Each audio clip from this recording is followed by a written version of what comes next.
Good morning, everybody. Happy Friday. I hope you're all having a really, really good morning.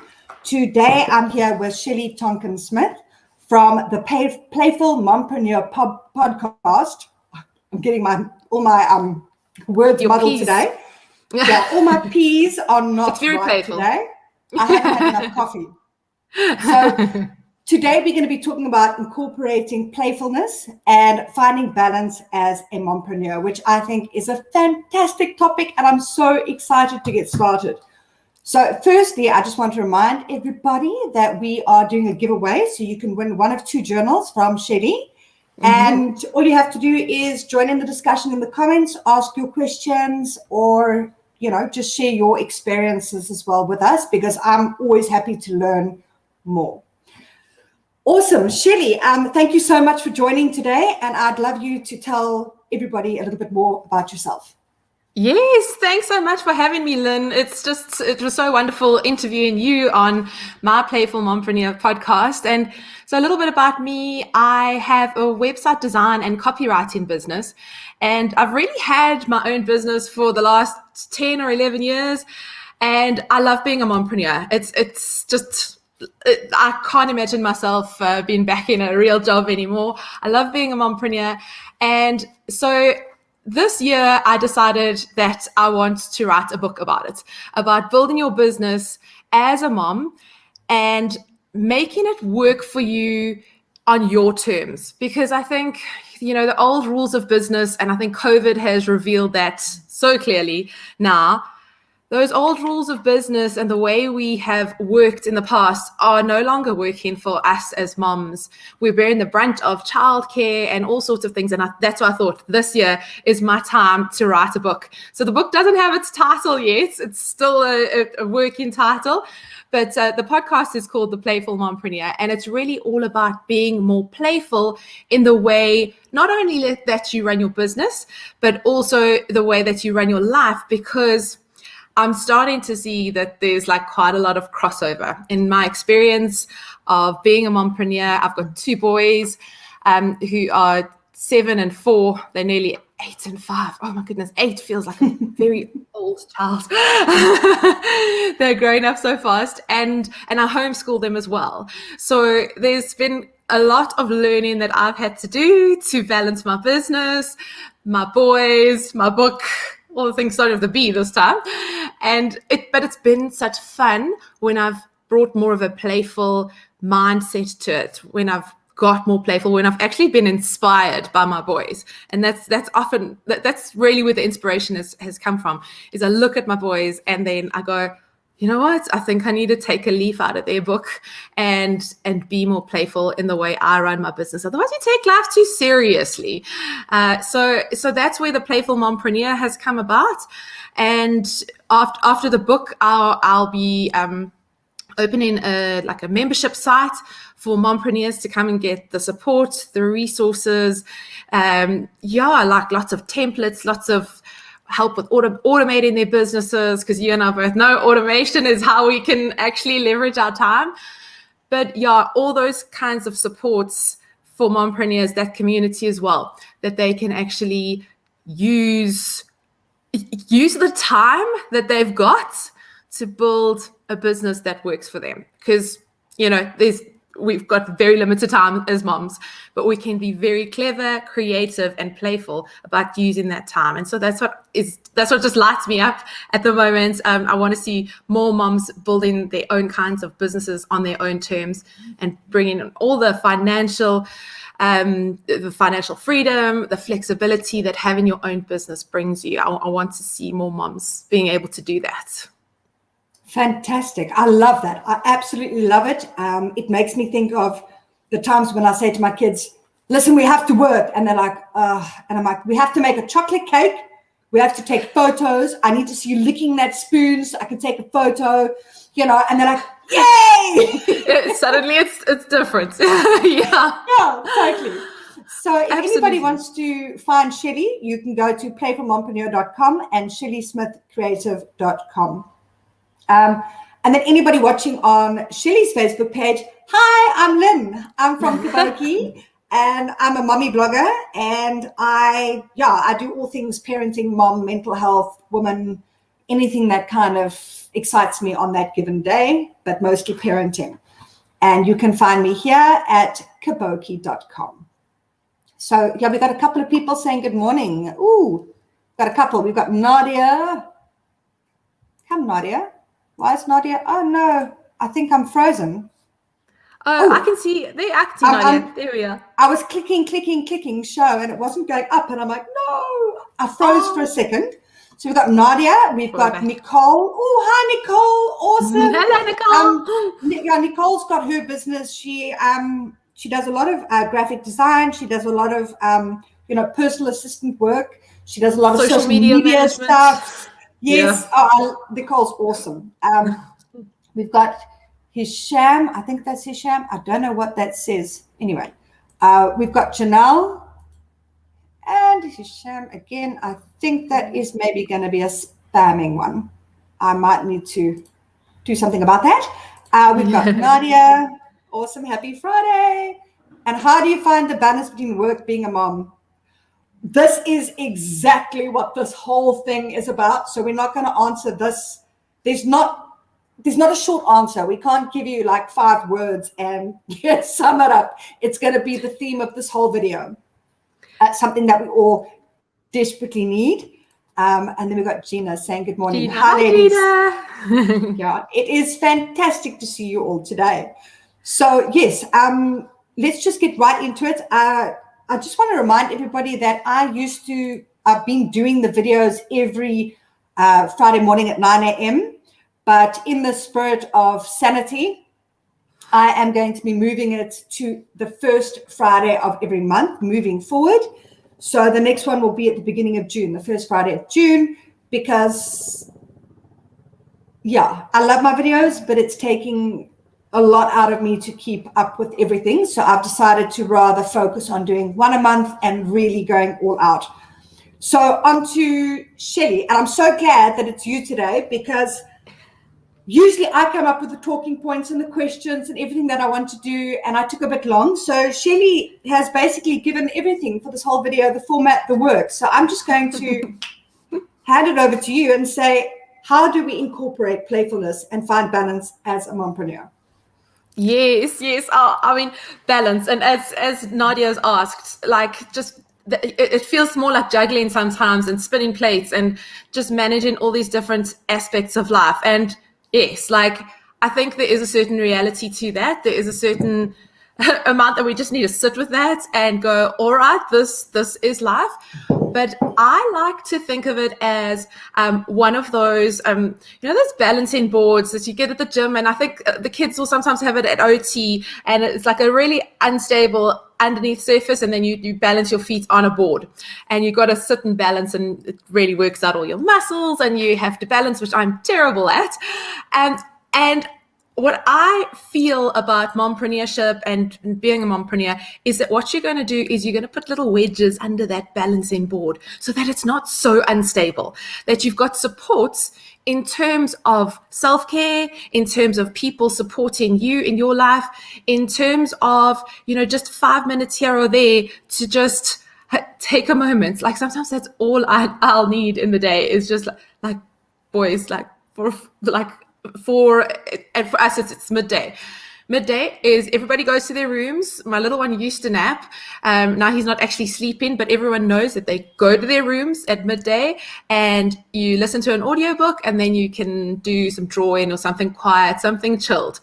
And that's an example of one of the supports that I put into my mompreneur and homeschooling mom life, so that I can actually just stay sane, and that I'm not always in on mode.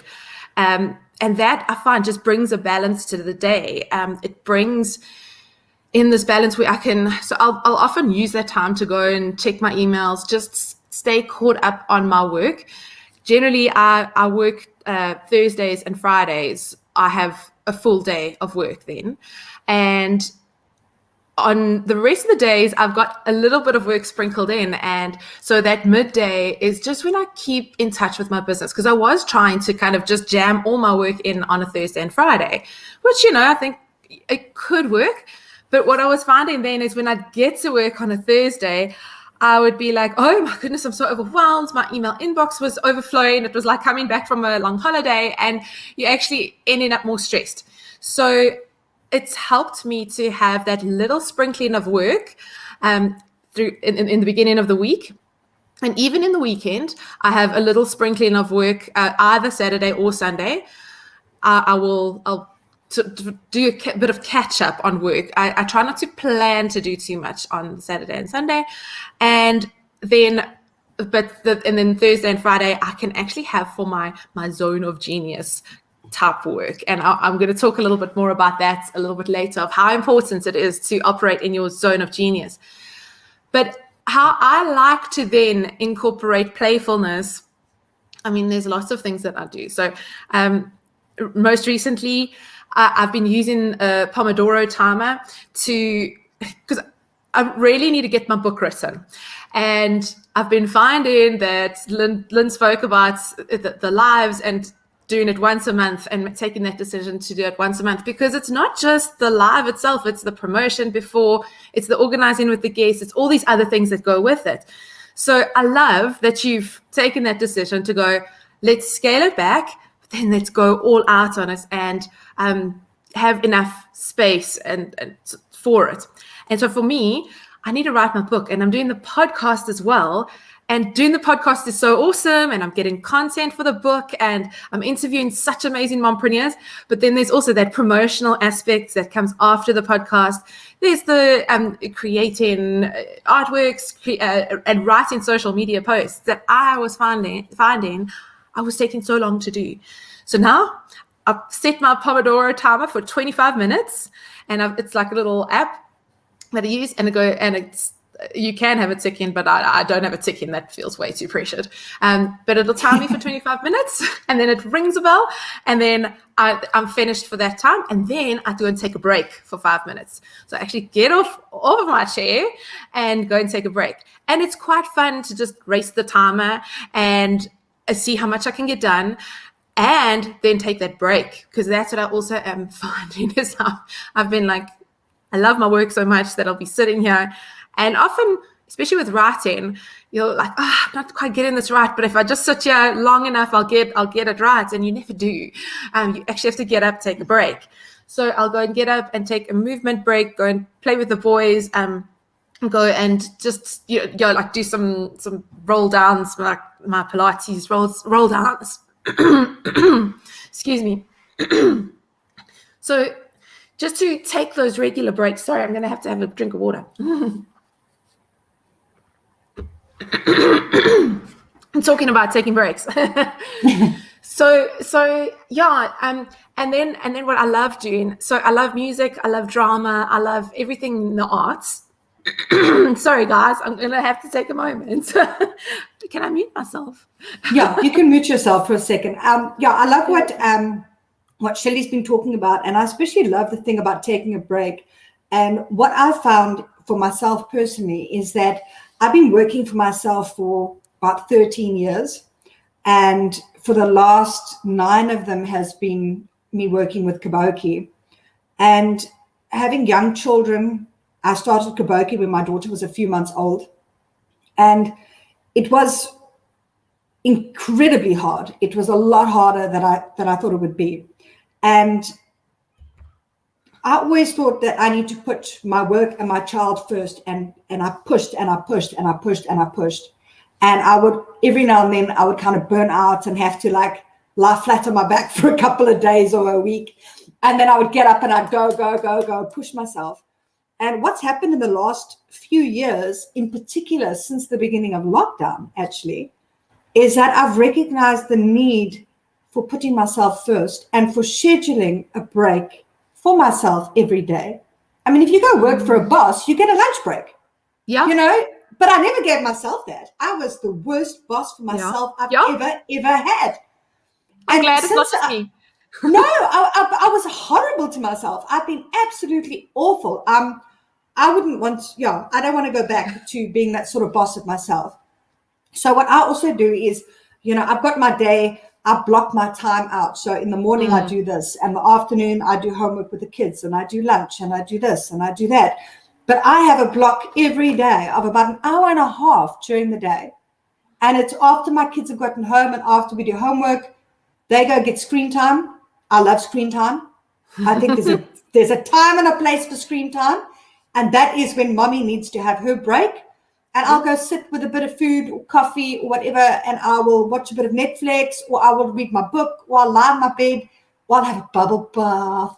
Although I actually prefer to do that while they're at school. Because like I said, and I've said this in a few of my videos, they like to come and take a dump while I'm in the bath. I'm not even going to go there. It's so bad. It just ruins the whole experience for me. And sometimes I get like a double whammy, like one will come and poo, and then the next one will come and poo. I'm like, no, leave me alone. So yes, taking that time every day, for rest, for self-care, for nurturing yourself. And I find that when I do that, I'm actually more productive. I might be working less hours and I might not be pushing myself as hard, but the work that I do, I am more creative, I'm more inspired, I'm more motivated, I'm more happy. So I actually feel that I get maybe not as much physically done, but what I do is a lot better. Yeah. And that's important. Yeah. Absolutely. I think there is that temptation to just keep going. And I think, and what I was saying earlier is that I love the arts, I love drama, and I love like bringing in a little bit of music and that kind of stuff into my work. So my first podcast episode, I was battling to like write it up, and how was I going to say this all? And when I was teaching at my son's play group, I was teaching a little music lesson there once a week, and I invented this character for one of their plays called Cruellette de Smithers. And she was just like this little evil genius that would come along and she wanted to steal their kindest hearts.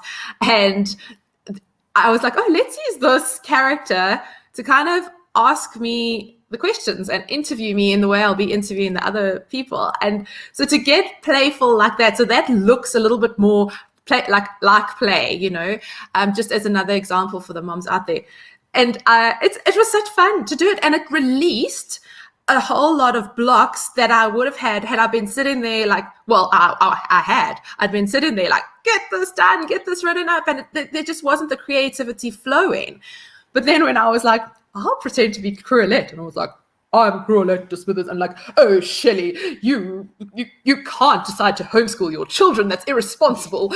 And I would like kind of act out being this this supervillain and this inner critic, and that released this creativity with me, and which was actually, it just made the work more fun. So look out for opportunities like that, and Lynne, I 100% agree with you. It's just, you've got to be taking those regular breaks and scheduling that in. And like I see Nadia saying, like, most of the time I feel so overwhelmed by the end of the day. She's running after a toddler. I hear you, Nadia. Like, running behind a toddler all day is extremely tiring. I definitely need to find a way to balance motherhood and still be fully engrossed in work. And I think what I'm finding now is there is this kind of overlap between the two, that we can't entirely have an entirely separate motherhood and work. Although, like you said, Lynne, of like, I know you go into mom mode in the afternoons and, fill their tanks then. But I will say, Nadia, with a toddler, I think just stick with it. As Lynne says, it's very hard in the beginning. And maybe it's a matter of looking at your workload. I don't know if you are an entrepreneur with your own business or if you're working for someone else. But maybe it's a matter then of looking at your workload and going, okay, what are the top priorities that I need to get done at work, and say no to the ones that don't belong there, the priorities that don't belong there. It's hard. It's hard to sometimes call it and go, that's not important. So that you have less work. And like Lynne, you said, like when you are then doing that work, you're doing the work well. So there's fulfillment there. And then when you're with your toddler, there's fulfillment there too. You're enjoying that time. Just a little recommendation of a resource that I found really nice is a site called Other Goose, and it's for homeschooling families, but it's got activities from 2 to 7 year olds. So it's like, so it really it's for anyone, and a lot of us, really are homeschooling our children at that age anyway. Even if you plan to put them into formal school, and they've got these low prep activities that you can do with them, and it's or even no prep activities, like little I Spy games, or like I remember the one, but this one didn't go down well with my son, is like you took wool and then you wound it around the room. So you wound it around the table leg and you go, oh my goodness, I'm making such a mess, and you wound it around the TV and everything else, and you, oh no, I've made such a mess. Can you help me fix this? Can you just help me tidy up this mess? And then they would actually have to come and roll up the wool. And as I say, it didn't, that particular activity, I think I remember it because it didn't land well with my 3-year-old. But what was so cool is I'd hardly done any prep for it. So it's not a big deal if you think, oh, okay, well, that doesn't land. Let me just wind up the wool myself. But yes, like once you do an activity like that with your kids, it fills their tank. And I've found like once you fill their tanks, they can sometimes give you, sometimes, not always, rules on, you don't get rules with toddlers. But sometimes you can then get that time and space then for yourself because their tank is filled, and you can say, okay, go and play some Duplo blocks, or just put the Duplo blocks there, and it's like, oh, okay, and at that point, and at that point you grab some work time, so or some self-care time, which I think might also be an important one. And maybe the self-care time is more important, and that's what I've also done with my midday break. Is generally I check my emails, generally I check in with work, but sometimes I'll go like, I actually need a nap. When we've often been out and about, doing lots of socializing, I'm more of an introvert. So like when we've been doing lots of socializing, I'm just, I love it, but my tank is empty. And on those days, I'll be like, okay, I need to just go lie down and read my book. So I'll sometimes use that midday time for a bit of self-care time. And I'm not good at it. I'm not good at actually going, wait, I need that self-care time. But I think it fills the tank. And then that balance feels a little bit more, you know what, I like thinking of it in terms of harmony, like in a song, so that it's like you've got these different layers of music, but everything's in harmony with the other, and the drum, and they're all in the same rhythm. So the drums are in rhythm with the piano and with the guitar and with the bass, and everything is working together, but everyone's playing their own role, and everything's coming in at a different, a different tone and timbre, but it harmonizes.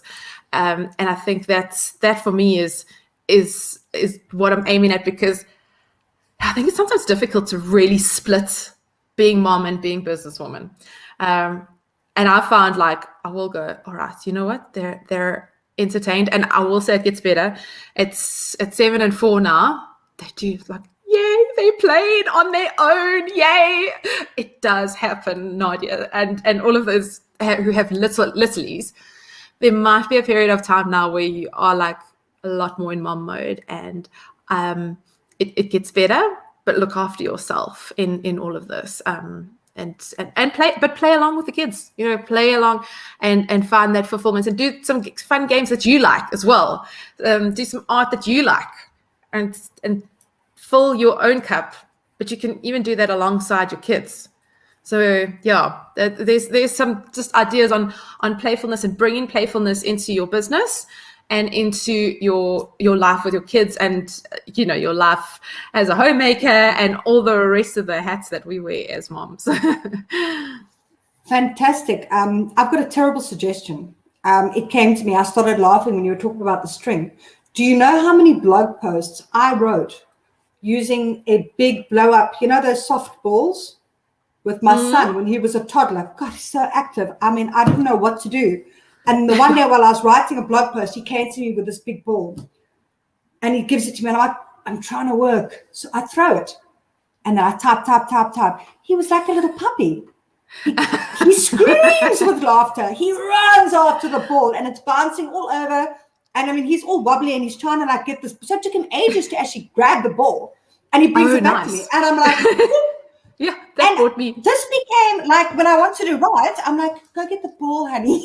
And I could write like a 1,500 word post, chop, just chucking the ball. Amazing. And he loved it. It was so, yeah, I don't know what your child is like, but if you've got a toddler that's walking and you've got a big ball and you need to get some work done, just give it a go. That's a good try. And then the other thing is, and this is what I found, look, the fact is when you've got those small kids, when you've got those toddlers, it's going to be hard. It's going to be frustrating. It's not going to be easy getting anything done. But I found that a routine works really, really well. So, and this is something I've often had my kids home. My daughter was home with me until she was 2. My son was with me until he was 13 months. They are not in aftercare, so they're home with me every holiday. And I just you just got to wing it and get done what you can. But having a routine is really, really important, not just for you, so you know when you're going to get stuff done, but your children adapt so easily to a routine. So they know it's 10 o'clock. Now, mommy's going to work for an hour and they must go paint. Or, even if they're very, very young.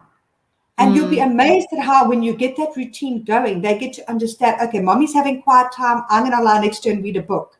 Mommy's doing this. I'm going to do that. Now we're all going to play together because this is our special time. And I found that really, like, especially when they were so young. And yes, it does get easier. My kids are 9 and 7. My daughter's going to be 10, double digits this year. And, you said your child's going to be 8. And I'm like, mine's going to be 10. That is double digits is big. It's rough. But I can work the whole day with my kids at home now and take a couple of breaks and do stuff with them. And it's fantastic. It feels so cool. I don't have to tell my husband, please, can you take the kids out for the day on the Saturday so I can get stuff done? I just tell my kids I'm working from this time to this time, and it works really well. Yeah, I do make use of maybe more screen time than I should, but it's about survival. It's about the priorities. I think the big priorities, and if those priorities are clear, then you make decisions around that.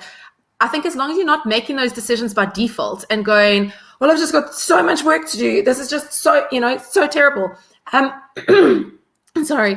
I think as long as you're not doing it by default and you're doing it by intention and planning it out, then I think if you need to do the screen time, it's part of the plan, it's part of the routine. And also I found like attaching the routine to meal times has been quite helpful. And it's like, it's tea time now. Like, then they like my kids will get their one biscuit of the day. So that has really helped us. And I am not a routine person, but having that kind of structured routine has helped me with them, and I see the benefits of it. So now I'm like, all right, okay, we can do routine because this works for me. I actually see the benefits of it, and you won't see the benefits immediately as well, just to warn everyone, because it's like you got to just get people into that rhythm, like bringing back to the analogy of a song. Got to get that drummer, like just get in the beats, getting it going, everybody joining in, and then once you've got that routine down, like it'll take maybe a few weeks. It's so lovely just to just set into that rhythm. So I think that's how, like, I love this sort of juxtaposition sometimes between playfulness and structure. Like often we think playfulness is like anarchy and like just do whatever you want to, just play, just do anything. But play takes a lot of planning. Play takes structure. It takes intention. And, if you think of a game of hockey or rugby or something like that, there's boundary lines, there's, internal lines, there's rules of the game. And so you can't just go and run onto a rugby field and just start like tackling people. Same with play, is it needs a bit of structure for play to really thrive and flourish. So it's all about creating that spaciousness to be playful. But I think it's like this beautiful virtuous circle.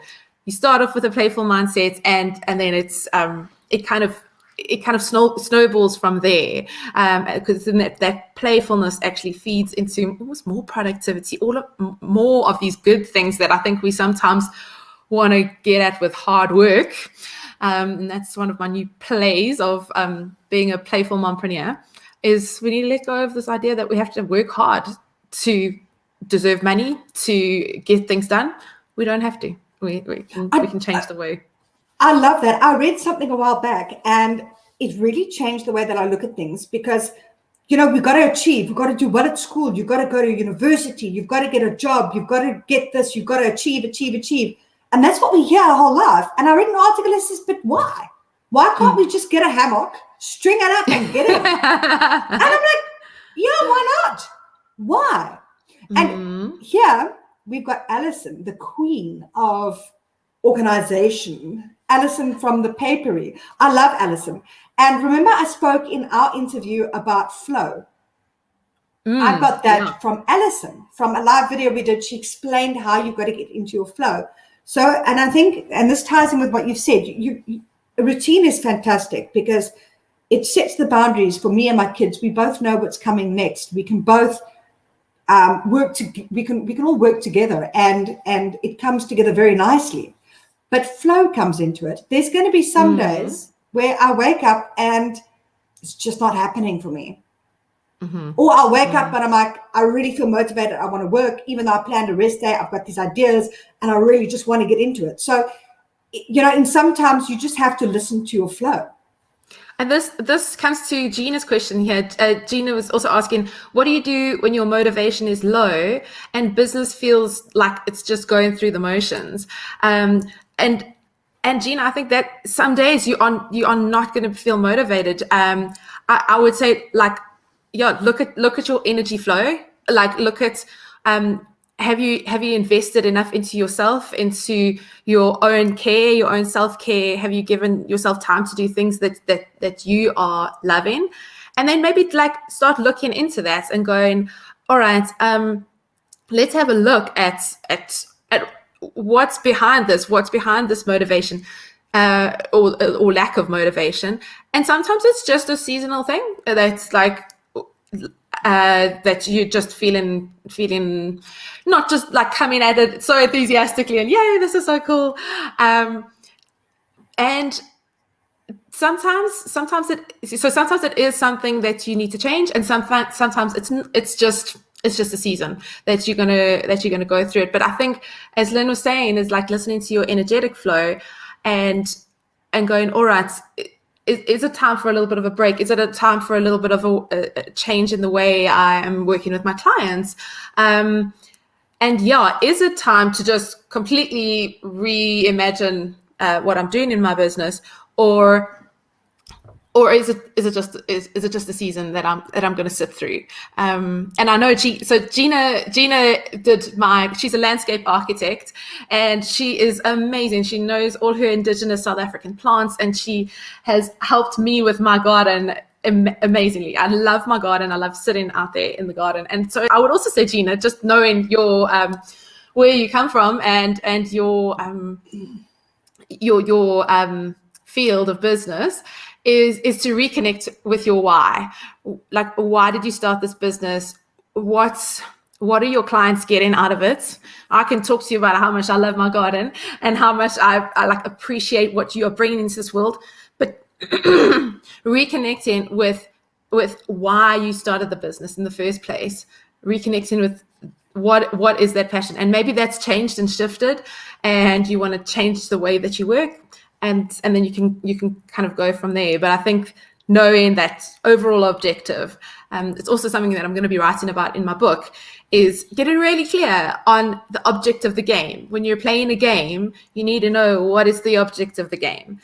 And often, like, when we buy a new board game, my kids will like rip it open and we're like, we want to start playing. And like, that's the first thing I look for. Okay, what's the object of the game? Okay, we can get a vague idea of what we're doing here and let's play. We'll kind of figure out the rest from there. If you know the object of the game. So maybe it's to, bring joy to residential garden owners, or maybe it's to educate people about South African indigenous plants, or whatever it might be. Yeah, connect with your why and why you kind of started that business. And I think the motivation can sometimes come from there. I think, would you agree with that, Lynne, or any extra advice on motivation? I totally agree. And I think, and I'm going to bring it back to this point of taking time for yourself. And I've done an incredible growing process over the years. There was a period of about 5 years where all I did was work day and night and change nappies and just go. And I did nothing for myself, absolutely nothing. And I look back now and I feel so sad about that because I was not the best mom I could be. I was not the best business person. I was certainly not the best wife. And I look back now and I've done so much changing over the last 2-3 years that I can see how my taking time for myself and picking up my old hobbies and doing things that I love, how that has changed my attitude towards my work. Because when I was just working, money was the goal, and getting more traffic and getting this, getting that, getting engagement. And I did achieve that, but what did I get? And, if you look back on it, yes, you've got your why and you love gardens and you love your blogging or you love whatever it is you're doing. But why are you working for yourself? If you're not enjoying it, why don't you just go work for somebody else? You can get paid holidays, you can get paid sick leave, you get benefits, you get a Christmas bonus. I don't get a Christmas bonus. I do this. My why is because I want to be at home with my children. I want to be able to incorporate my children and my work life and everything into one. And I want to be happier. But I wasn't happier. So making sure that I take enough time off and that I enjoy that time with my children. I enjoy having time out by myself. I'm enjoying doing my hobbies. I found that actually increased my motivation for my business and my enjoyment. And then also bringing into it the flow. So I'm not sure how this would apply to a landscaping business, but one of the reasons why I love blogging so much is because I can fit it into my flow. And it sounds like a period.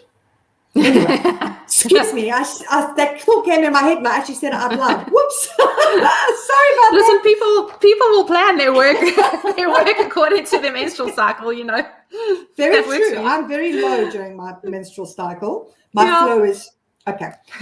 Back to business.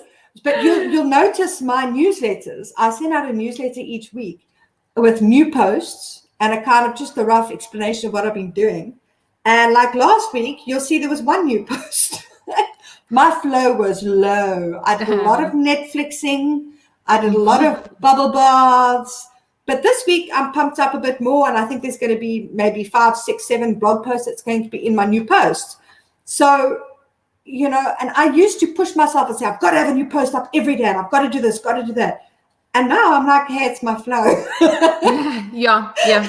My flow is 1 for this week. That's it. That's all I can handle. And then the next week, I might have 20 posts in a week. And everyone's like, wow, you're so productive. I'm like, but did you see last week? I only wrote that post so I had something to put in my newsletter because my newsletter goes out once a week. And the whole point is my new posts. So I really think there's a lot of stuff that comes into the motivation. Yeah, I agree. I also see there's a question from Angelique about being single working mom, trying to balance every bit of the household duties, trying to find time to do the playtime, the educational play, and so on. It's definitely so difficult. It was a little further up that Angelique asked about that. And can you find it, Lynne? Yeah, here we go. Great, yes. And absolutely. I think I have greatest admiration for people who are solo parenting and trying to balance everything. But I think one of the big things I've learned, and this is through homeschooling, is that you are enough. You are your child's mother. You are the best person for that child, and whatever you are doing is enough. You don't need to go like with homeschooling. It's like, oh my goodness, is he meeting this level and that level and the next level? Am I doing enough? Am I actually like doing enough reading and writing and maths? How is he doing on maths? And are we doing enough geography? And I've had to just go, you know what? These kids learn, they thrive. When we know that we are enough as moms. So know, Angelique, that you are enough. You are absolutely enough. You are, in fact, more than enough. You are perfect for your child. And yes, it is difficult, but I think I'm going to just bring it back to the self-care piece as well, of make sure that you're planning out time. And, I think I'm also realizing, like, often we've got like 5 minutes and you're like, oh, well, or maybe even like 15 minutes, and you think, oh no, well, I can't do anything in 15 minutes, but you can actually do quite a lot in 15 minutes. And give that 15 minutes to yourself. Go and do something that you would enjoy doing. Because sometimes we take the short pieces of time and you think, well, I'm just going to sit and wait around, or I'm just going to scroll my phone or something like that. So use that time for yourself to do something that recharges and re-energizes you, and look for all the helpers you can get. There's Mr. Rogers' quote of look for the helpers, and look for any and all help that you can get. Some of it is going to be offered to you, and some of it you need to ask for, but invite it into your life. I think a lot of us feel we need to do this all on our own. And, I was talking, it was my dad's 70th birthday yesterday, and I was talking about how I still need my dad because my husband was away like last year, or actually the year before last, and on the night before he was returning, our cat brought in a bat into our house, and I had this bat flying around my bedroom at 4:00 in the morning, and I was like, how do you catch a bat? And I was like, you know what? Because prior to this, the cat had caught a bunch of birds, and I'd been a strong, independent woman, and like caught the birds, taken them outside, even though I hate that. But I was like, this is my limit. I'm asking for help now. And so I know my mom, bless her heart, she keeps her phone on through the night. Phoned her up. I'm like, can you get dad to come and catch this bat? And they came 4:00 in the morning, and my dad managed to somehow catch the bat. So look for the help, ask for the help. It's around there. People are rooting for you. People want you to succeed. I think that's also what we've got to know and believe, that we don't have to do this all ourselves. There's community. There's lots of people that want to help us. So, yeah. I can tell you how you catch a bat. I had a bat in my room. We found a baby bat in the garage, and we thought it was dying, so we brought it in a shoebox. And as we all looked at it, this thing flew up. We've got a double-story house with a loft, and it was in the loft. You use a sieve. Oh, okay. Yeah, I used a sieve. Oh. Top tips here today, Lynn. Anybody, if you need to catch a bat, use a sieve. It works. If you need to entertain a toddler, use a plastic ball. That's it. But Angelique, what I would like to say is, first of all, you've asked some questions about baby sleep, which is completely off this topic. But I had Meg 4 from Meg 4 from PlaySense. You know Meg 4, she's like the baby sleep expert of South Africa. Anyway, we did a whole video on baby sleep, getting your baby to sleep through the night, and routines and everything. So go check back on the YouTube videos. It's also on my blog already, because I've done that one. I'm behind about 4 weeks, but I've done that one. And there's some fantastic advice there. And, if you're not getting enough sleep and your child's not getting enough sleep, you're going to find it really hard to balance. So that I would make that a priority, checking that out. But regarding finding balance, I don't know what your home life is like. I don't know if you work from home with your child. I don't know what your situation is. I do know that, like, my husband works very long hours. He leaves the house at 6 a.m. before any of us get up. He gets home at 7 p.m. So Monday to Friday, I feel like a single mom, except that when he gets home at 7 o'clock, I'm like, here's your baby. He walks in, I'm like, this. So I wait for him to get back at 7 o'clock, and I'm like, dude, you're on duty. You walk in that door, you're on duty. So, it must be incredibly hard, because a single mom doesn't have that at 7 o'clock, and I have him on weekends. So it must be really, really tough.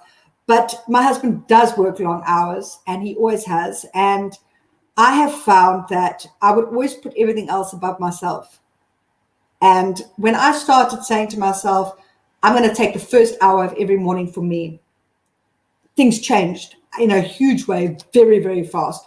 So I don't know if you are able to take an hour first thing in the morning. I take it as soon as I drop my kids off at school, I come home, that hour's mine.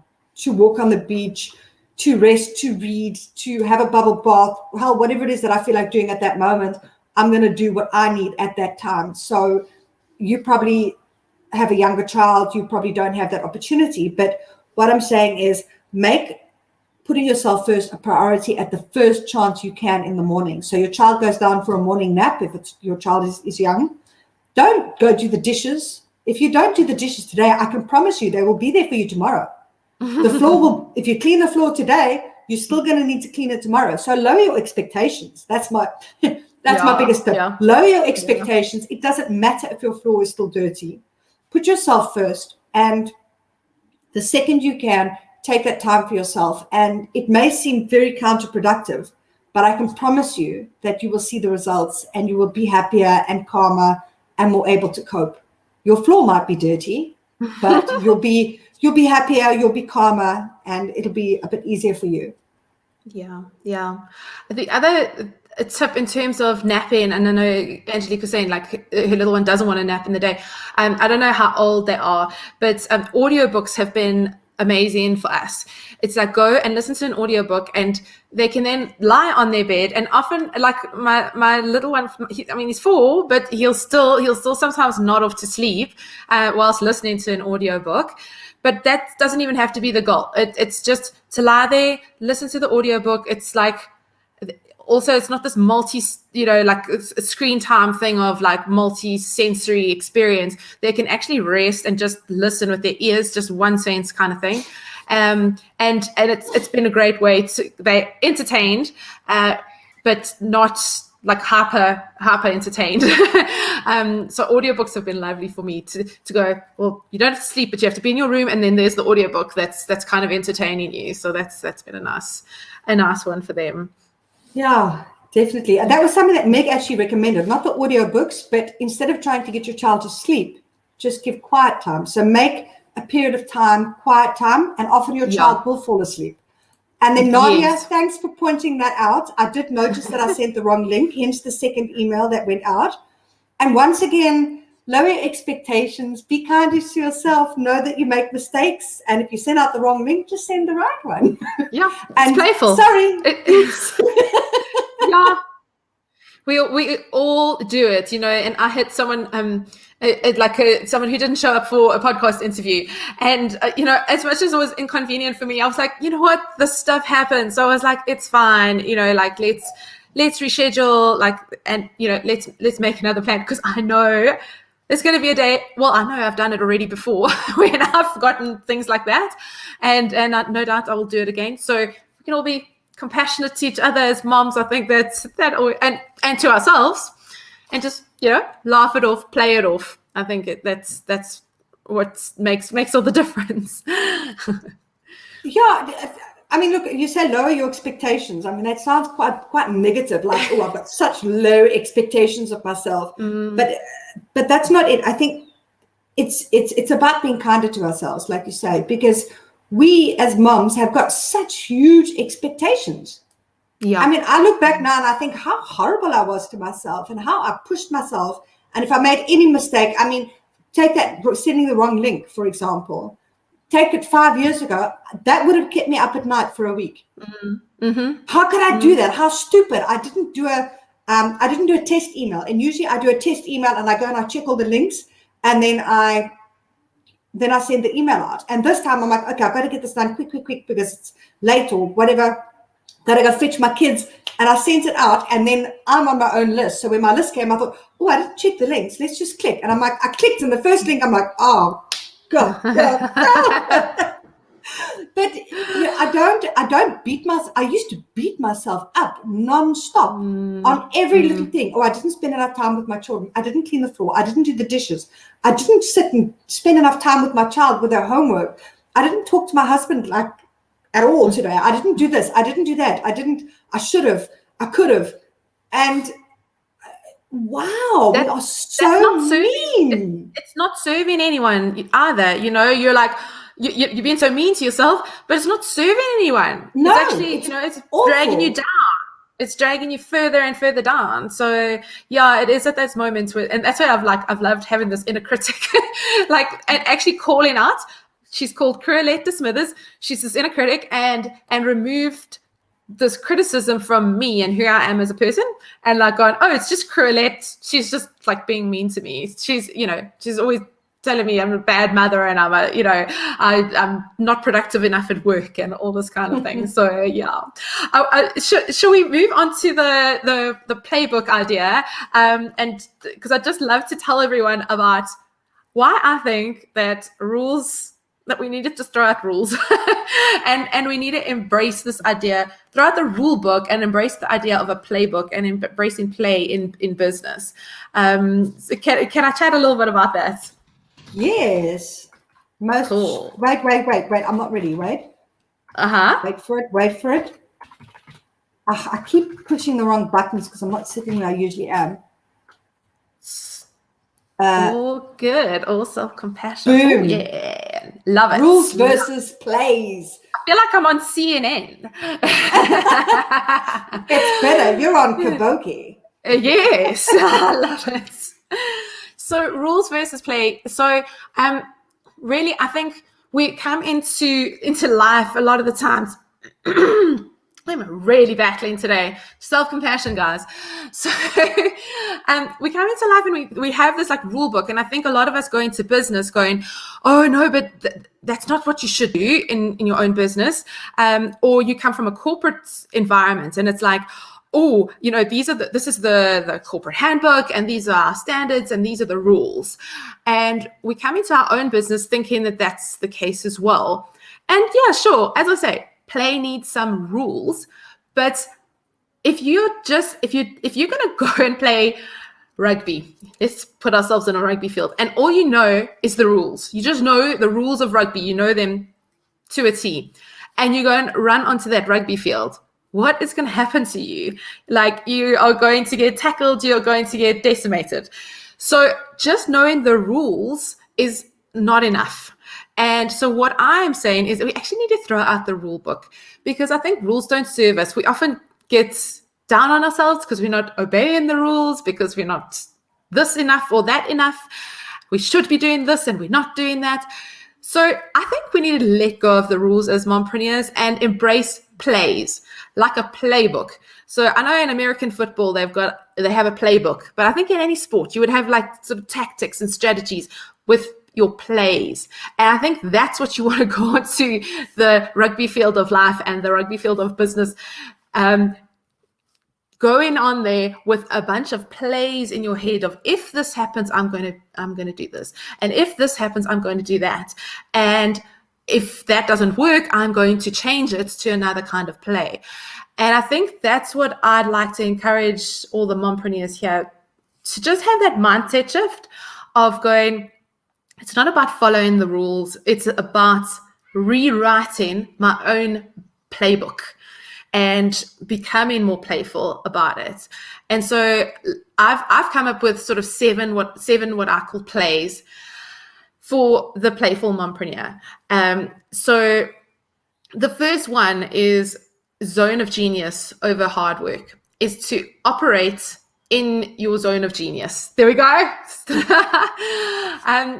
So to free up time, and we spoke about this in the beginning of how Lynne was saying she's doing the lives, but now she's behind on blog posts because she's like having to do all this promotion for the lives. And so now she's actually creating more space for herself by only doing a live once a month. And that enables her to work in her zone of genius, to write amazing search engine optimized blog posts that are also entertaining for her readers, to do the lives and to give it her full attention and her full energy, rather than coming up to the standard of hard work, and that we have to work hard to, often we feel we have to work hard to earn money, to deserve money. And we're throwing that out. You don't have to be sitting there working hard. If you are working hard, you've got to start looking what are the causes there? Are there inefficiencies? Are there misaligned priorities? Are you doing work that's actually not going to move the needle and not going to be important? And, are you spending energy on people? Maybe it's people, maybe it's it's something that you're doing, pouring energy into that, and it's just sapping energy and it's not reviving you, it's not fulfilling you. So look out when there's the hard work coming up, start asking some questions and go, I want to be operating more often than not in my zone of genius, in this zone where I am fully lit up.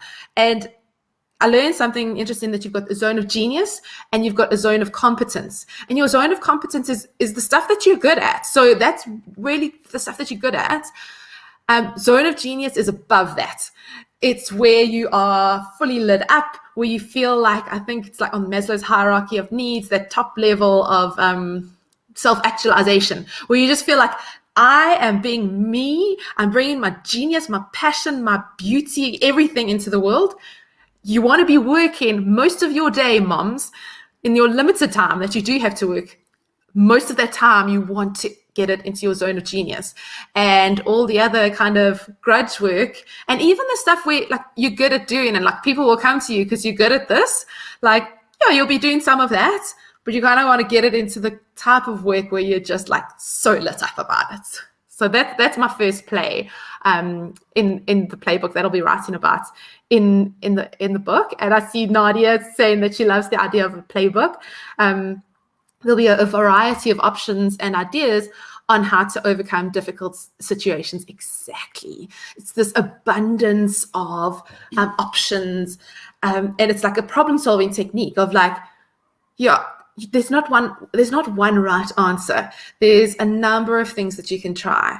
And we can let go of this idea that there's only one right answer. It's only what's right for you at that time in your life. And I mean, like, as we were saying, like giving you advice with your toddler, whereas like now we're at that stage where we've got older kids, so we can have a different play. We can play it a little differently. But with you with the toddler now, you're going to have to play it a little differently for this period of your life. But then the game is going to carry on, and you're going to be able to do a different kind of move.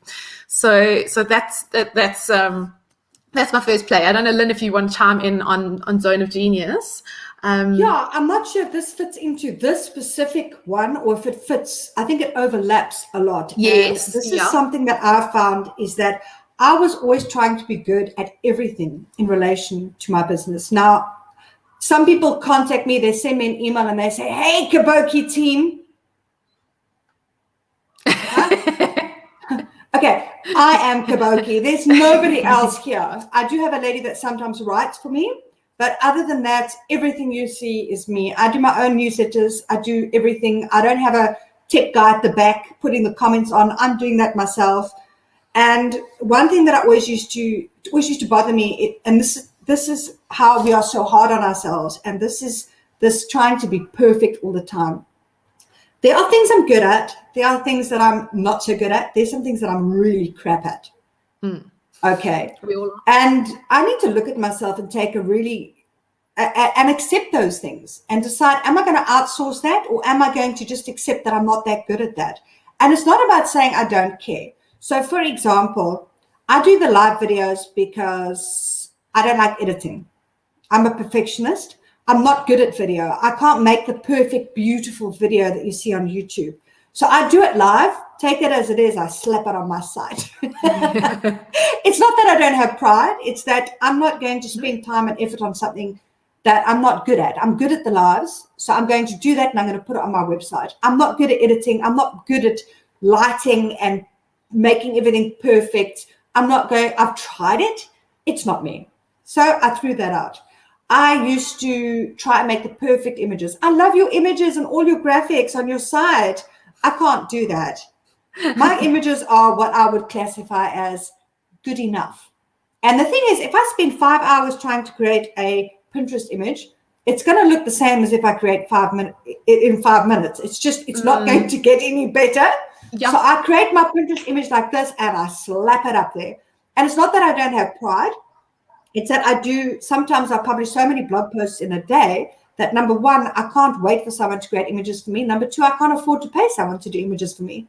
So I either got to choose not to do so many blog posts, or I've got to put money into it, or I've got to sit and wait.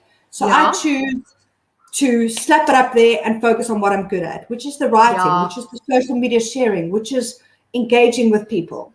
And I think maybe this is something that other moms need to address. And that is exactly, look at your zone of genius over hard work. I can spend a whole day trying to make my Pinterest image better. It's not going to happen. Yeah. And I love the word that you said, I choose. There's all these options. There's all these plays you could take, but you choose this one. And you know what? That gets your work out into the world. And yeah, I don't think anyone's going to go, oh my goodness, Lynn, I want my money back because it was a bad Pinterest image because you didn't pay any money. But, that's the kind of thing you got to make the call of where's this going to move the needle? It's one of those jargonisms that come up. What's actually important here, and I will sometimes obsess over my copy because I'm a copywriter, because I love writing and everything. I will obsess over it, and that's why I'm like, no, 25 minutes. And I've got a coach who's helping me, and she's like, how many posts can you write in 25 minutes? Say 3. I'm like, no ways. But how about 1? And so we've agreed 1. I'll write 1 in 25 minutes, but it's a real challenge for me. But I've had to say, I'm not sitting there doing all this, just pouring in hard work. And whereas I need to be in my zone of genius at the moment, which is also comes into priorities. But it's my book. I need to be writing that book, and I need to be also giving my book some of my zone of genius time, some of my best time of the day, that I'm not writing Instagram captions in the best time of my day, and then the book gets the dregs. So yeah, so I think, and you have overlapped on a couple of points that we'll bring up in a minute. But I think we'll go in order, shall we? Because one of them is play over perfection, but I think that's the last one. But I think we'll just park that one for a minute. And should we talk about amazing value over time for money? So this is more about. So the previous one was almost how you work yourself and managing your own time inside of you, and this one is all about how you work with your clients. And even for those of you who are working in a corporate setting, this applies to you too, is rather than looking at, I am selling my hours and my work time for money, rather look at how can you give that client or your boss or I'm sure it can even apply in a family situation as well. But how are you giving that person amazing value? You don't have to be there for a certain number of hours. And this takes a bit of a mindset shift. And sometimes also you will be paid by the hour, all right? But so that might just be the financial and accounting way it happens, but mindset wise, I want you to just change the way you think about it. I'm not just giving someone my time and taking their money. What value am I adding to their lives and to their businesses? What benefits are they going to get because of my zone of genius and what I'm giving them?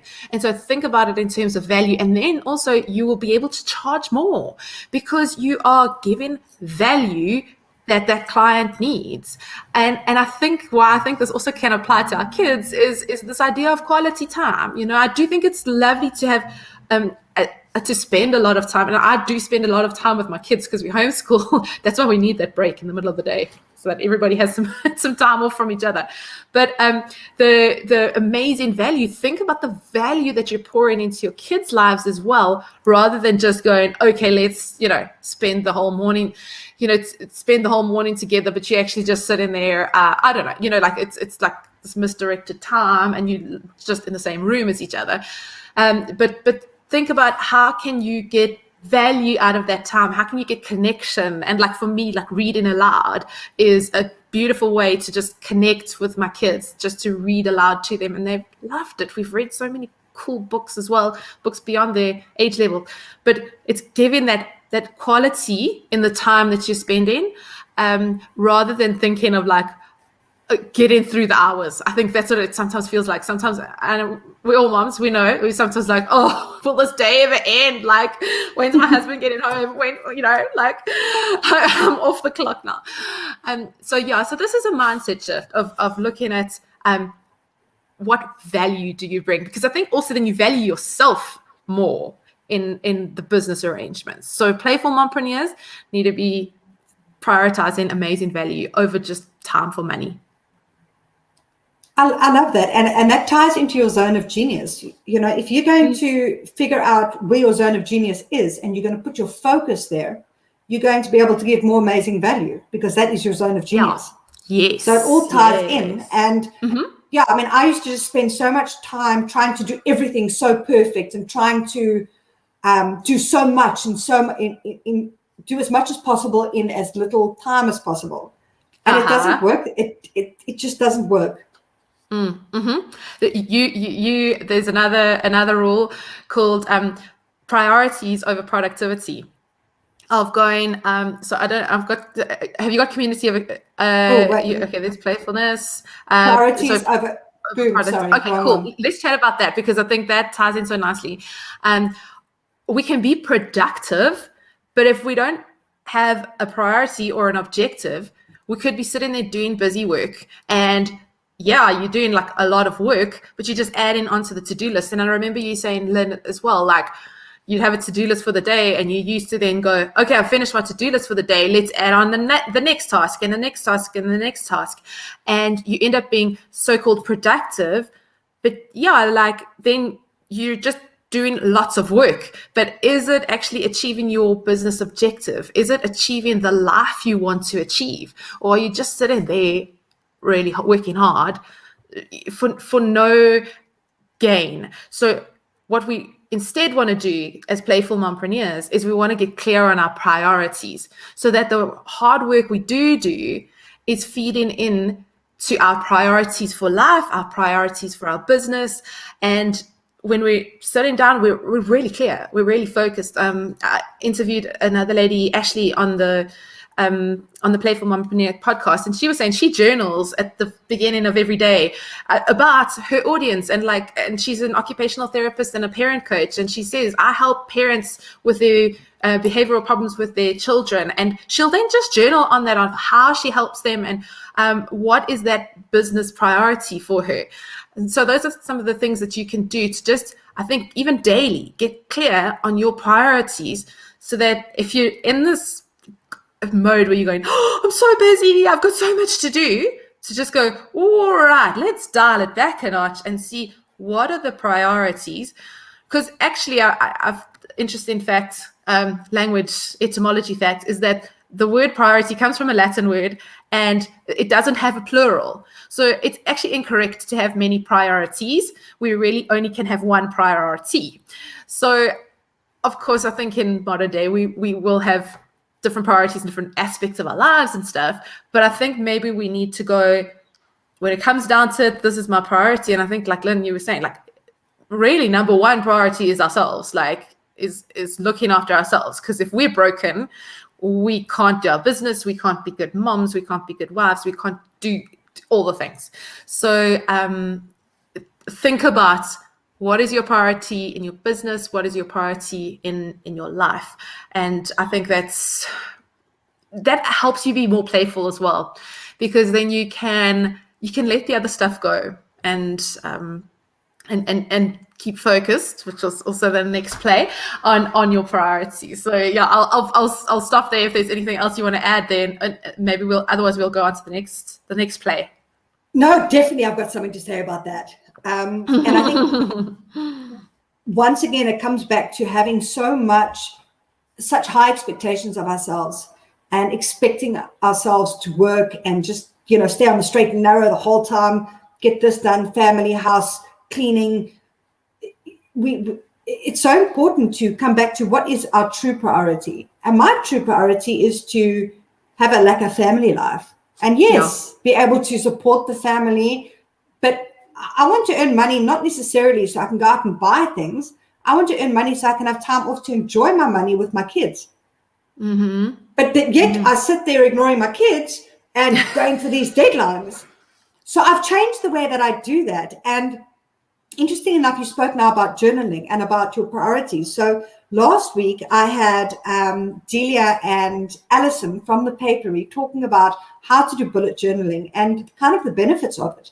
And one thing that Alison said is that she creates, and I'm not sure if I'm going to get this 100% correct, but it'll be kind of roughly along the thing. She has weekly and daily goals and priorities, not just for work, but for health, for mental health, for exercise, for fun. But I always used to have my to-do list for the week. It's all about the work. It's all about the shopping, the cooking, the family, the cleaning, the work that I have to do. I now incorporate, what's my happiness goal of this week? What is my thought for the week? What is my intention? Because where thought goes, energy flows. So if you are going to intentionally make your goals for the week, but not just work, life, happiness, everything else, I think things are going to go in a very different direction. Absolutely. Yeah. Oh, I love that. So talking about direction, the next rule that I want to chat about is focus over FOMO. So keeping your focus, your business objective, keeping that really clear. And also just to encourage you to, if you've got any questions or any comments on all of this, keep them coming through.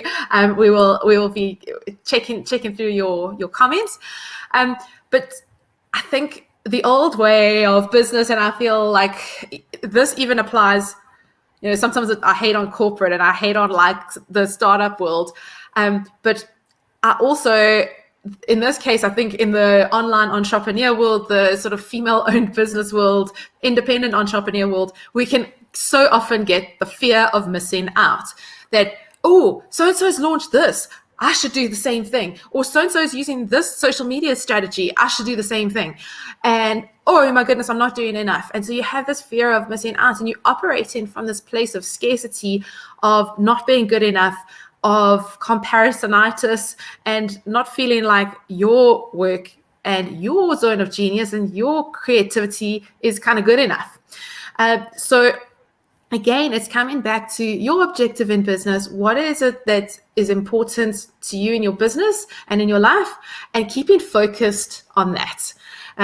Knowing that there are people around there to support you and to inspire you, but ultimately you make the call on your business and your life. So stay focused on your objective. And I think a lot of these things are going to take an initial, like maybe it's journaling, maybe it's talking to your business partner or life partner, talk it out of what is the why. I think we come back to that. Why are you in business? What does it get you? And what is that objective of your business? What is the objective of your game that you're playing?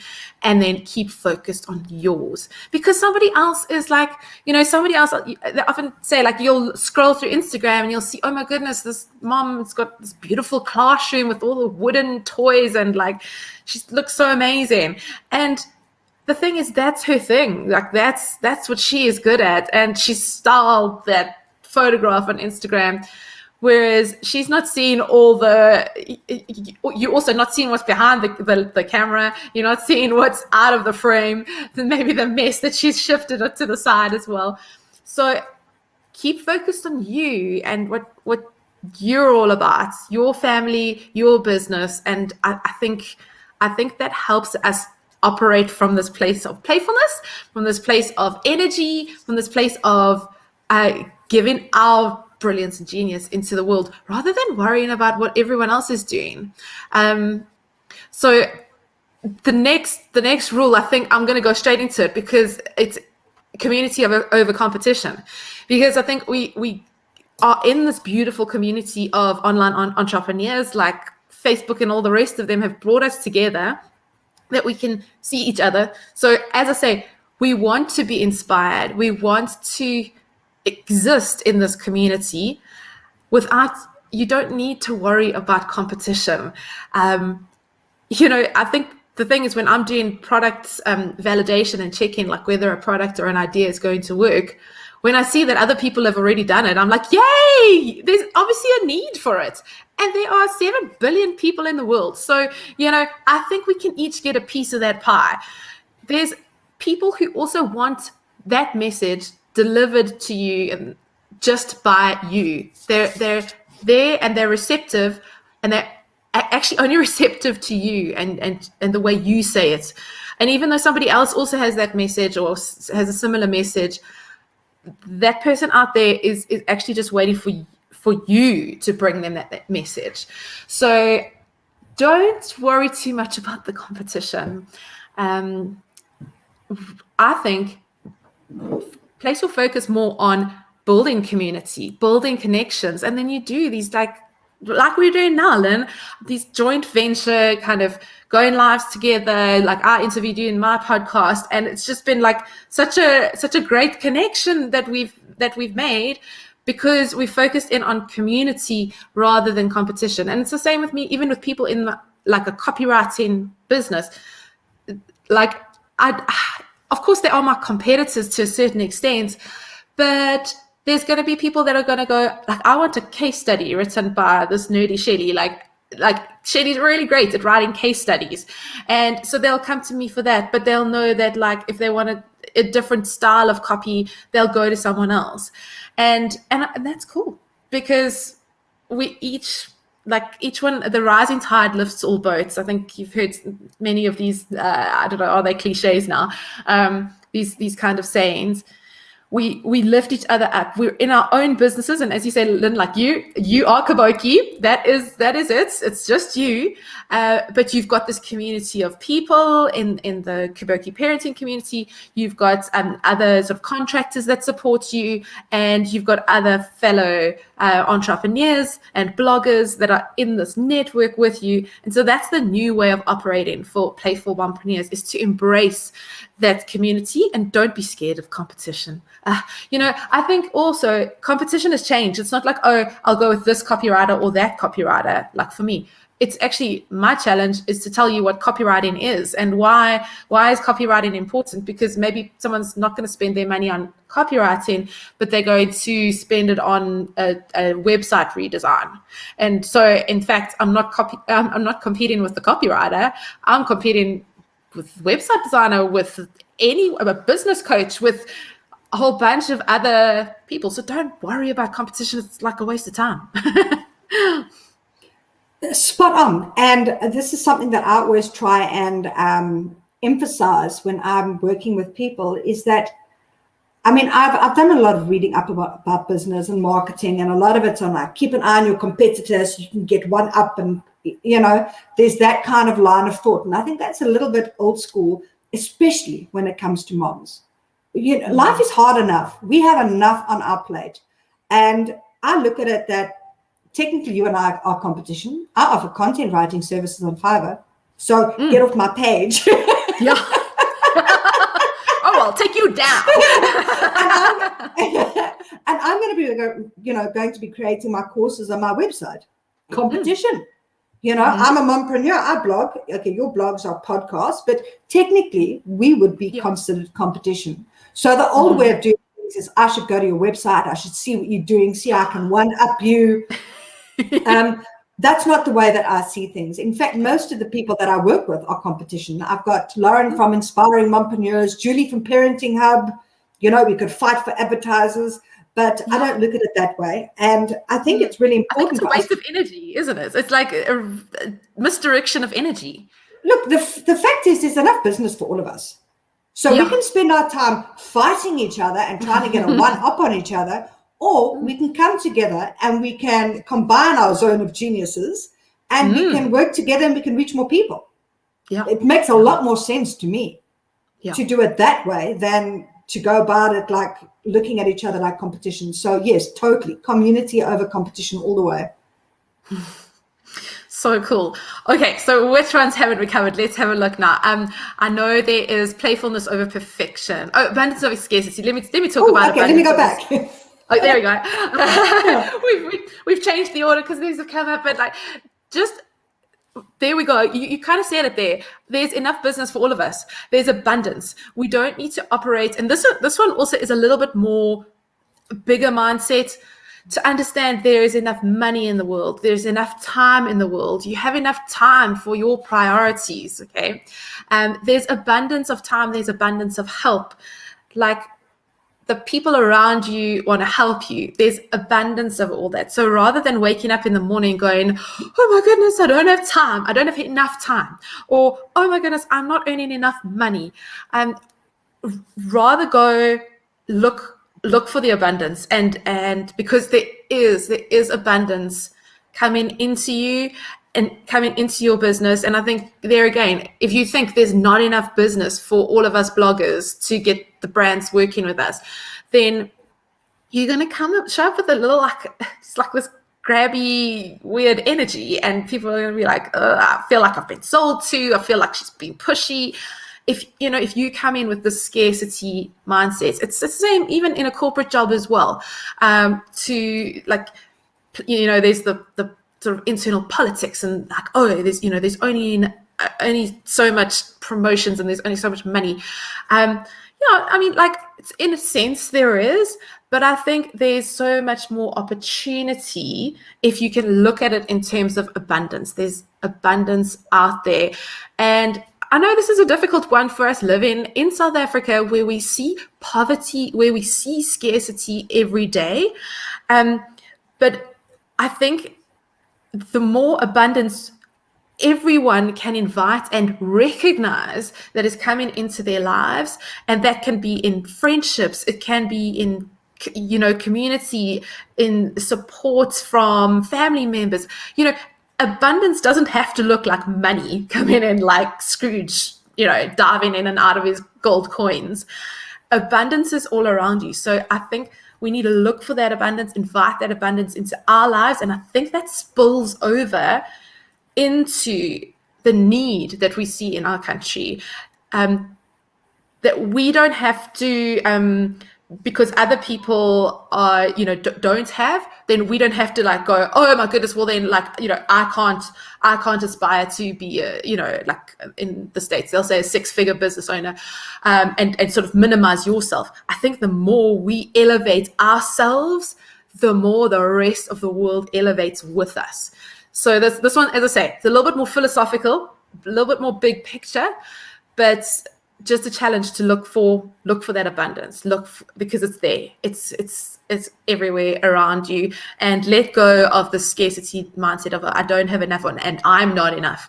Like, you are abundant, you are enough. So that, that's what I have to say on abundance over scarcity. Also,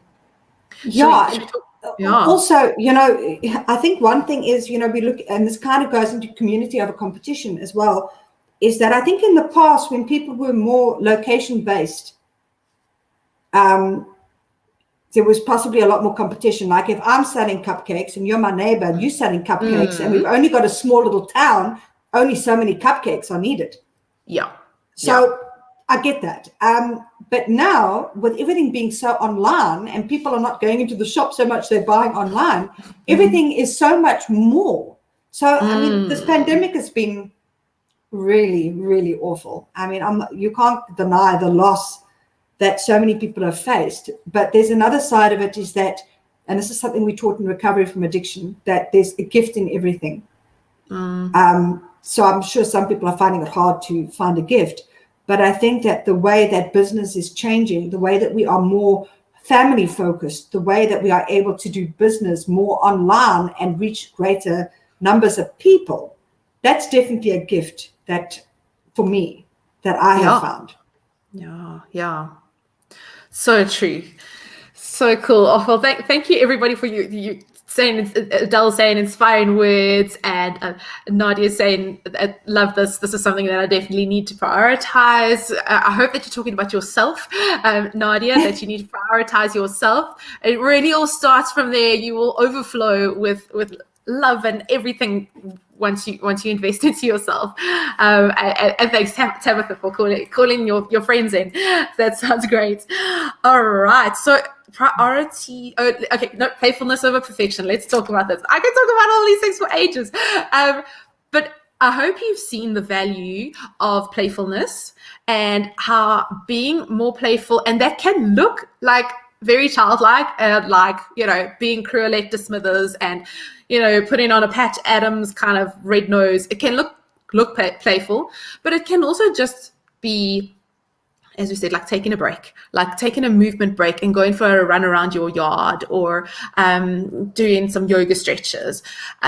It can also be, playfulness for me is very much tied to experimentation, of play with an idea, experiment with an idea, but also when you're doing an experiment as a scientist, you're only testing one variable. So you want to just keep that playfulness like quite boundaried, so that you can then decide, like, say, is this a good product offering to put out into the market?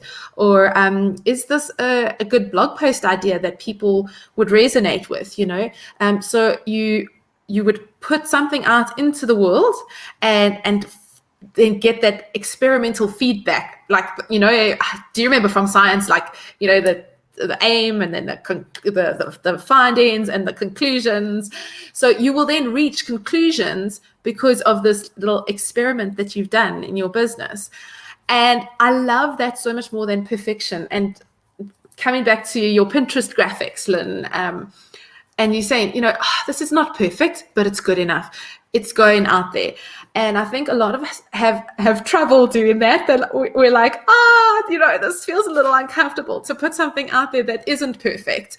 And I know there's a line of progress over perfection. And I've heard that many times, and I've been challenged by that myself.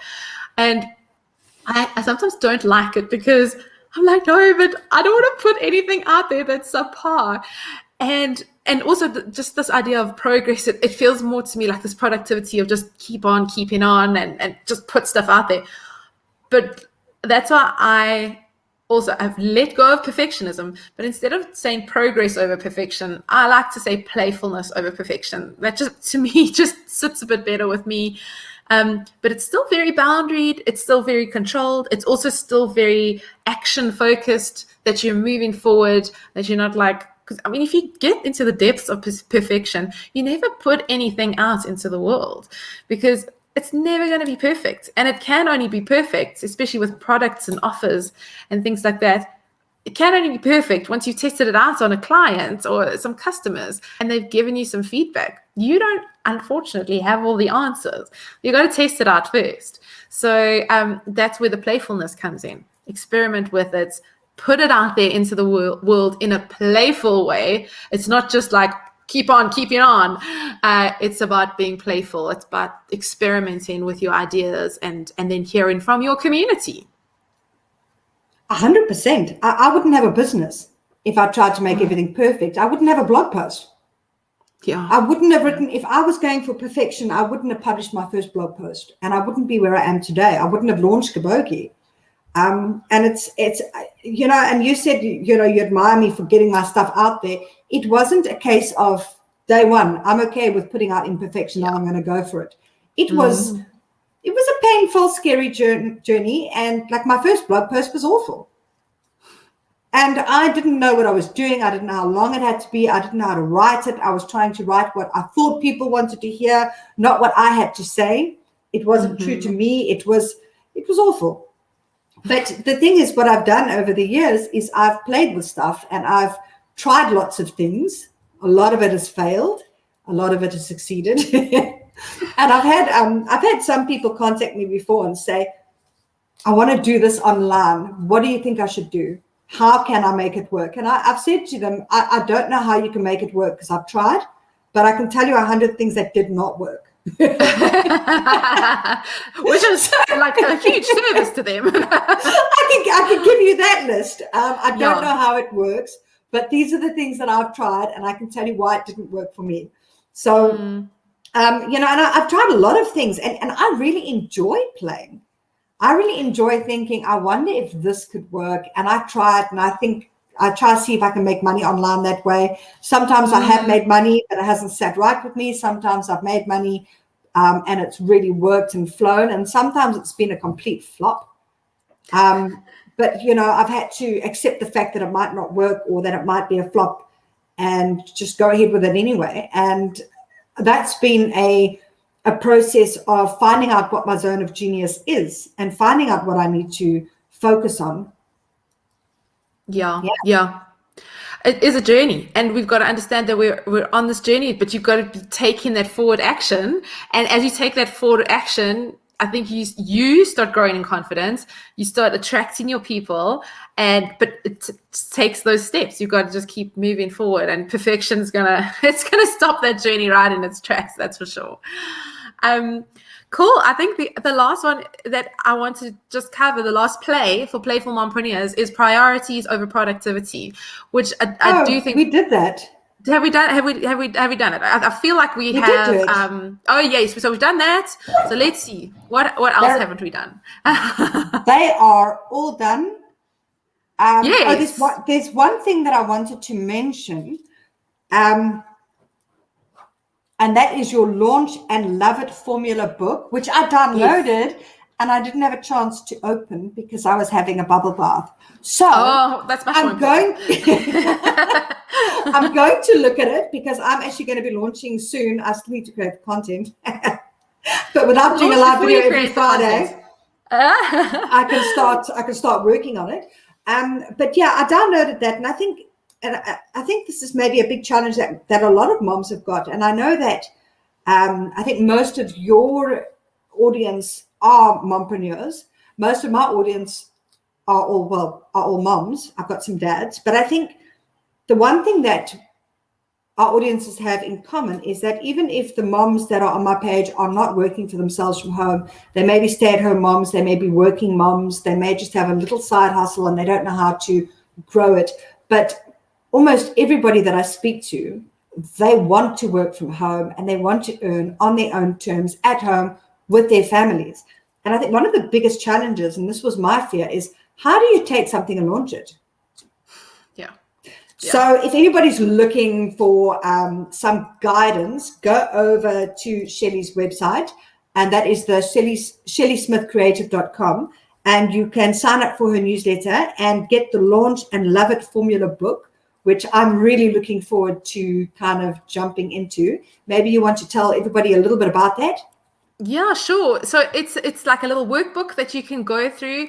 It takes you through the first step of running a successful launch. So it's getting clear on your aim, on that objective, on your priority for the launch, looking at how you can actually put together a product, just plan it out, get clear on your expectations, your goals, and then it'll take you, the Launch and Love It formula takes you through, there's 7 steps of the Launch and Love It formula. They all start with an A. So you get clear on your aim, then you look at your audience, you look how you can activate them and draw them into your launch. You look at your marketing assets. You then create an action plan, and then you do some analysis. And I've missed out one. There was one other A in the middle, but the book will take you through that process. And what it does then is it has a workbook that you can go through to get clear on the aim of your launch. Because once you're kind of clear on that aim and what you are expecting and how you want to do it, then I think the actual action then becomes a little bit easier. So ShelleySmithCreative.com, you'll see it. It's in the header and the footer. You can, if you sign up, then you sign up to my list, and you can get that Launch and Love It starter pack that can get you going with the launch and just point you in the right direction with launching a new, whether it's, it could be a little ebook, it could be a line of physical products if you want to do that. It could be, I've been looking, it's so exciting, a product called Hello Audio, and they sell like online courses, but it's just audio. So I'm doing a podcast. So I love that idea of putting together a course that you moms can listen to while you're doing the washing and fetching kids in the car and like that kind of thing, that you can just do a course, an audio course. So there's lots of different products that you could create as a mompreneur, perhaps starting as a side hustle and then building it out into a business, and also just a service package. So even if you are a professional, say you're an interior designer and you want to start a business from home as an interior designer, that can help you to get clear on how do you package an offer that you can take to someone and go, okay, this is what I can do for you and this is how much it costs. It'll take you through a lot of that. And then you can have a look also at my website for a little bit more on experimentation and playfulness, and there'll be more coming there. That's also my next phase of launching the book. Will be more on the blog, so get on my email list so that you can stay up to date with me. I'd love to have you part of the Playful Mompreneur Club, everyone. So if you go to shelleysmithcreative.com or playfulmompreneur.com and sign up either place, the Shelley Smith Creative one, you'll get the Launch and Love It starter pack, and then you part of the club, and I'll let you know. I do share weekly podcasts and then weekly tips on business building, tools that I found that I love me some tools, and I will share that with you each week on the email list. And yeah, it's just a really great place to be, and to let's build businesses together in community as playful mompreneurs and support each other. I'd love to support you on that journey. Beautiful. I would have loved to have had that when I launched Kaboutjie, because I didn't know what the hell I was doing. It would have been like so nice to have everything laid out. Look, listen, there's still some experimentation. Yeah. You're always going to have experimentation. You're going to have to be playful. But at least, that gives you the framework that, maybe the boundary lines of the playing field a little bit to actually move forward with it. Perfect. Cool. Yeah. So I think that's it. Are we? Yeah. I'm going to grab my journals. Just hold on a second. Oh, so yes. Do the journals. Okay. Hold on a second. Awesome. Cool. We're going to do the giveaway shortly. So Shelley's just grabbing her journals to show you what is up for grabs.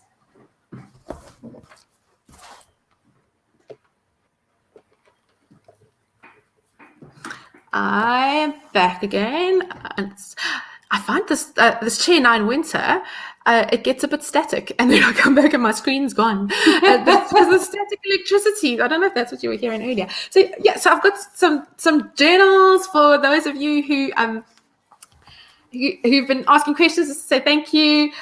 So I have 2 journals to give away, but I've got 4, so you can choose the color that you like. Check out these lovely shwe covered journals that I got, and so you can beautiful choose the color that you would like. So Lynn, do you want to choose the winners, or should I? I was going to ask you if you wanted to choose. You're welcome to choose some winners. Okay. Nadia, you are a winner. Thank you for your questions. And Adele, you are a winner too. So Nadia and Adele, would you like to choose? You just tell me what color you want, and you can actually choose. And there we go. You know what? Since I do have 4. Why don't we give away all 4? Okay, so Nadia, you tell me first what color you want, or if they are still there. And Adele, you can tell me what color you want. And who else wants a journal? Adele gets blue.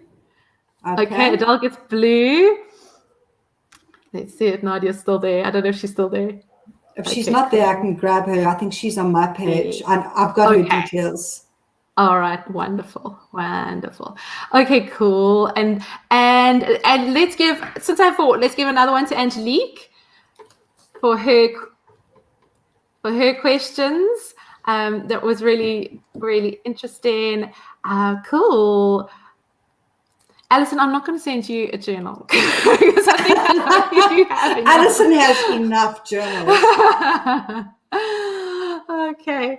All right. And then let's send another one to Gina. Perfect. Okay. So those are our winners. Thank you, ladies. So so Adele, you get the blue one, because you got to choose first, and then the other ladies, I will give you a lovely surprise. There's some lovely yellow and all the nice sun colors, yellow, red, orange, very nice. Okay, Nadia said she wants orange. Okay, so Nadia. The yellow and the yellow and the red. The yellow and the red are going begging. Okay, so let's go Angelique for yellow and Gina for red. Okay. And then, awesome. I'll get the ladies on the page and just, get their contact details and everything. If you ladies want to bang me an email, so Angelique, Gina, Nadia, and Adele, you're welcome to just send me an email to lynne@kaboutjie.com, or you can inbox my page, and then I'll get your addresses and everything and send it on to Shelley. Thank you, everybody, for watching. Cool. Shelley, thank you so much, not only for being Lynne. live with me today, but for interviewing me for your podcast. It has been an amazing opportunity. I have learned so much, and I've become a lot more inspired and motivated. And it's nice to just have another mompreneur in my community, which is amazing. Likewise, Lynne. It's been so cool. Just all our chats and getting organized for all our various interviews and stuff. It's just been really, really fun and inspiring too. So likewise. Awesome. Great. Everybody have a fantastic weekend. Bye. Thanks, everyone. Bye.